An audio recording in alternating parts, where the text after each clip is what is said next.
Il y a pas mal de surprises, en fait.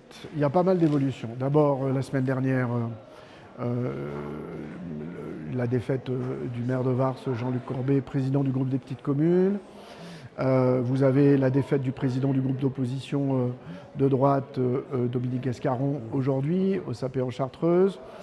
Vous avez la victoire à Vif, qui n'était pas du tout écrite, qu'une liste de gauche puisse gagner à Vif. Vous avez bien sûr la victoire de Laurence Ruffin à Grenoble, avec l'accord technique qui va faire qu'il y aura un groupe insoumis fort et important à la métropole.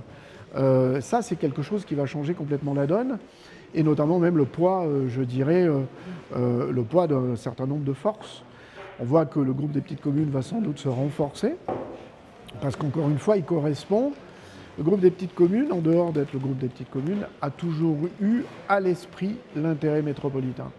Et il a porté une vision depuis des années que nous pouvons être petits ou gros et malgré tout avoir un destin commun. Donc ça, c'est quelque chose de très fort.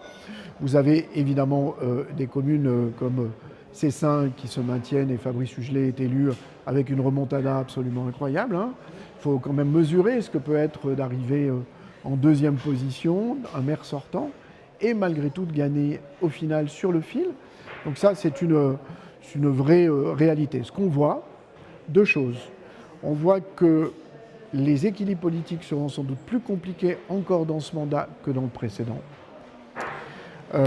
Et que je pense que ce qu'on se disait, c'est que personne n'aura de majorité, est encore plus vrai aujourd'hui, avec un groupe LFI important, qui va compter dans le débat politique, dans le sens qu'on veut donner aux choses, mais aussi, évidemment, à Grenoble, le groupe de Laurence Ruffin, mais aussi, comme je l'ai dit, ce groupe insoumis qui vient dans ses bagages de cette victoire avec la fusion technique, qui va avoir des conséquences aussi sur la métropole. Donc vous voyez que, finalement, c'est un paysage qui évolue, mais vous avez des éléments de renforcement, notamment au groupe des petites communes, et puis voilà, des équilibres à trouver demain. Parce qu'il ne suffit pas d'élire un président, une présidente, il ne suffit pas d'élire un exécutif, il faut trouver aussi les voies, je dirais, d'un accord qui permette de gouverner demain.